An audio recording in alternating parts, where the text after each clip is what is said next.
कैसे हैं आप स्टूडेंट्स। मैं आशा करता हूँ आप लोग सभी अच्छे होंगे, स्वस्थ होंगे। स्टूडेंट्स, आज हम अपना चैप्टर नंबर 3 रिवाइज कर रहे हैं और चैप्टर नंबर 3 में मल्टीपल चॉइस क्वेश्चंस आपके दिए हुए हैं। उन क्वेश्चंस आज हम प्रैक्टिस करेंगे। और स्टूडेंट्स, आपके यूटी जो होंगे, यूनिट टेस्ट होंगे, यूनिट टेस्ट सेकंड होंगे, उसमें चैप्टर नंबर 3 लिया गया है और चैप्टर नंबर 4 लिया गया है। यानी यूटी सेकंड होगा, उसमें चैप्टर नंबर 3 आएगा और चैप्टर नंबर 4 आएगा। इन दोनों चैप्टर से आपके मल्टीपल चॉइस क्वेश्चंस पूछे जाएंगे और ये मल्टीपल चॉइस क्वेश्चन है, ये 20 क्वेश्चन होंगे, 20 मार्क्स से होंगे। ठीक है, तो मैंने आपके प्रैक्टिस के लिए ये फर्स्ट क्वेश्चन लिया है। तो फर्स्ट क्वेश्चन में आपका a point both of whose coordinate are negative will lie in. एक ऐसा पॉइंट जिसके दोनों ही कोऑर्डिनेट नेगेटिव हों तो वो कहाँ लाई करता है। ठीक है, तो इसमें जैसे हमारा ये इस तरह से मैंने बताया था, कल भी बताया था, जैसे ये आपका होता है, ये तो ये फर्स्ट क्वाड्रेंट होता है, ये आपका सेकंड होता है, ये थर्ड क्वाड्रेंट होता है, ये फोर्थ क्वाड्रेंट होता है। तो इसमें यहाँ पर क्या होते हैं, दोनों ही प्लस प्लस होते हैं। यहाँ पर क्या होता है, यहाँ पे माइनस और प्लस होता है, यहाँ पर माइनस और ये माइनस होता है। ठीक है, और यहाँ पर आपका प्लस होता है और यहाँ पे ये माइनस होता है। ठीक है, तो दोनों ही कोऑर्डिनेट यानी एक्स कोऑर्डिनेट और वाई कोऑर्डिनेट दोनों ही नेगेटिव होने चाहिए। तो वो कहाँ होंगे, आपके थर्ड क्वाड्रेंट में होंगे। थर्ड क्वाड्रेंट आपका ये होता है, यानी इसमें एक्स कोऑर्डिनेट और ये वाई कोऑर्डिनेट यानी एब्सिसा और कोऑर्डिनेट दोनों ही माइनस के होंगे।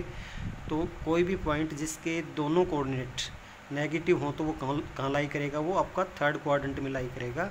तो ये चीज़ मैंने आपको कल भी बता दी थी और फिर बता दिया। तो ये आपका क्या है, ये फिर बता देता हूँ यहाँ से, ये आपका वाई एक्सिस है और ये एक्स एक्सिस है। ठीक है, ये ओरिजिन है, यहाँ पे ओरिजिन होता है। ठीक है, अभी इसका जैसे दूसरा क्वेश्चन है, if the perpendicular distance of a point P from the x axis is 8 unit and the foot of the perpendicular lies on the negative direction of the x axis, then the point P has, then the point P has क्या होगा।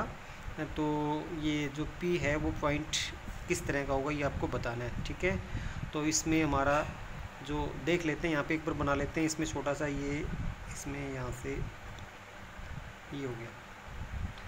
ठीक है, तो ये आपका Y axis हो गया और ये एक्स एक्सिस हो गया। ठीक है, इसके बाद यहाँ पर हम लोग क्या करते हैं, इसमें देखते हैं फिर, if the perpendicular distance of a point P from x axis से 8 यूनिट 8 यूनिट है, इससे या तो ऊपर होगा या नीचे की तरफ होगा 8 unit, and the foot of perpendicular lies on the negative direction of x axis.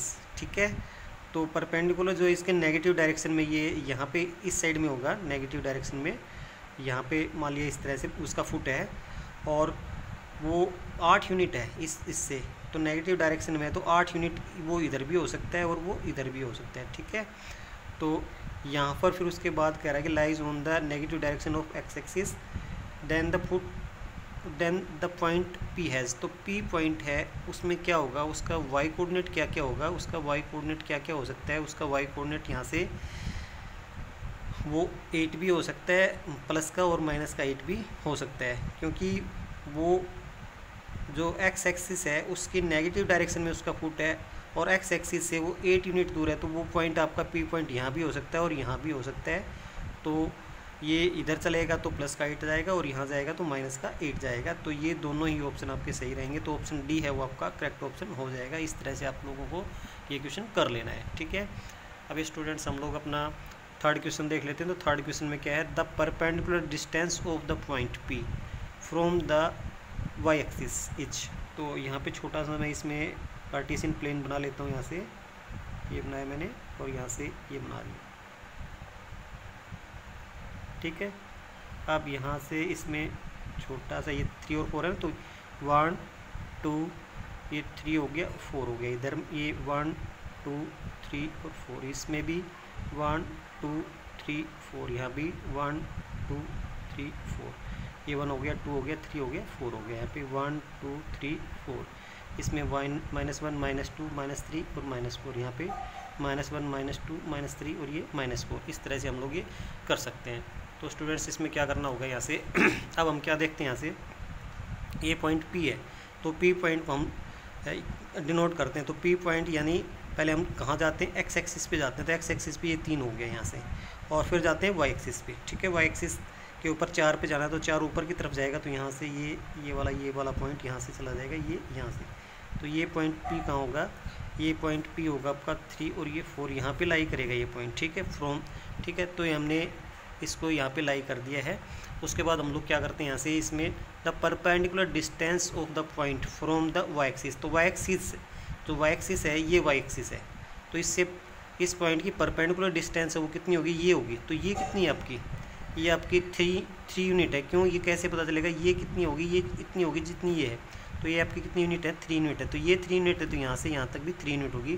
तो ये P पॉइंट है, ये वाई एक्सिस है, तो इससे कितनी यूनिट दूर होगा, 3 यूनिट होगा, ठीक है। तो इसकी डिस्टेंस है इस पॉइंट P की वाई एक्सिस से कितनी डिस्टेंस होगी, इसकी 3 यूनिट होगी। तो कौन सा ऑप्शन सही रहेगा आपका, मैं ऑप्शन दिखा देता हूँ इसमें। यहाँ से ऑप्शन ए है वो आपका करेक्ट ऑप्शन रहेगा। तो स्टूडेंट्स इस तरह से हम लोग अपना ये थर्ड वाला क्वेश्चन कर सकते हैं। अभी स्टूडेंट्स हम लोग क्या करते हैं, अपना फोर्थ क्वेश्चन देख लेते हैं। तो फोर्थ क्वेश्चन में क्या है, on plotting the points O है, ए है, बी है and joining O A B B C and C O, which of the following figure is obtained. तो आपको कौन सी फिगर मिलेगी ये आपको बताना है। तो हम लोग इसमें क्या करते हैं, यहाँ से थोड़ा सा मैक्सिमम फोर्थ काउंटिंग है, तो इसी में चलो नेक्स्ट बना लेता हूँ यहाँ से, या फिर इसी में बता दूँ, इसमें तो नहीं बात बनेगी। चलो यहाँ बना लेता हूँ, इसमें फोर्थ काउंटिंग है तो ये फटाफट से कर लेते हैं इसको। तो क्योंकि सारा कुछ पॉजिटिव है तो यहाँ से 1 2 3 4, ठीक है। ये 1 हो गया, 2 हो गया, 3 हो गया, 4 हो गया। इसमें 1 2 3 और 4, ठीक है। तो ये आपका इस साइड में मैं नहीं लिखता हूँ क्योंकि ये आपका ये 0 0 पॉइंट कहाँ होगा, ये O पॉइंट यहाँ पे होगा, ये 0 0, ठीक है। उसके बाद A पॉइंट होगा 3 और 0, ठीक है। तो ये 3 और 0 पे ये पॉइंट हो गया, ये A पॉइंट होगा आपका A पॉइंट, ठीक है।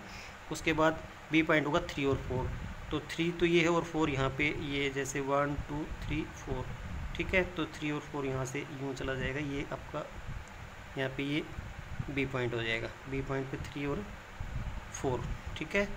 उसके बाद ये B पॉइंट हो गया, उसके बाद O हो गया, A हो गया, B हो गया, एंड ज्वाइनिंग O को A से मिलाया, यहाँ से O को A से मिलाया, A को B से मिलाया, और फिर B को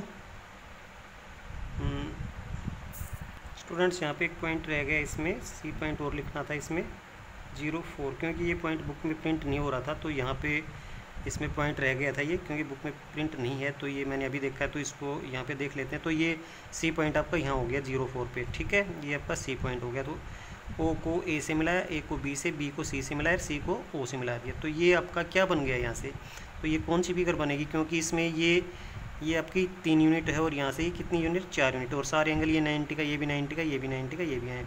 तो ये लेंथ और ब्रेड्थ दोनों अलग अलग हैं यहाँ पे, ये 3 यूनिट है, ये 4 यूनिट है। तो क्या बनेगा, इस तरह से ये रेक्टेंगल बनेगा। तो ये OABC ये आपका रेक्टेंगल होगा। तो रेक्टेंगल आपका यहाँ होगा, ये ऑप्शन B है वो करेक्ट हो जाएगा। तो स्टूडेंट्स इस तरह से हम लोग अपना ये वाला क्वेश्चन कर सकते हैं। तो यहाँ पे थोड़ा सा आप ध्यान रखेंगे, इसमें C पॉइंट आपका बुक में प्रिंट नहीं हो रहा है, तो आप देख लेंगे इसमें ये आपका रोम्बस क्यों नहीं हो सकता, स्क्वायर क्यों नहीं हो सकता, क्योंकि स्क्वायर में सारी साइड आपको बराबर चाहिए। तो इसमें यहाँ पे ये 4 यूनिट है, 3 यूनिट है, तो दो लेंथ और ब्रेड्थ दोनों अलग अलग होगी ना, तो ये स्क्वायर तो हो नहीं सकता, क्योंकि स्क्वायर में तो लेंथ और ब्रेड्थ एक जैसी होती है। तो यहाँ पे रेक्टेंगल ही आएगा, रोम्बस और ट्रेपेजियम नहीं आएगा, क्योंकि इसमें एंगल भी 90 डिग्री के दे रखे हैं, ठीक है। तो आपका ये B ऑप्शन रेक्टेंगल सही रहेगा। तो स्टूडेंट्स अभी हमारा होमवर्क का टाइम हो गया। तो होमवर्क में आपको क्या करना है, रिवाइज MCQs ऑफ चैप्टर 3। तो आपको चैप्टर 3 के MCQ हैं वो बहुत ही अच्छी तरह से रिवाइज कर लेने हैं। Thank you students.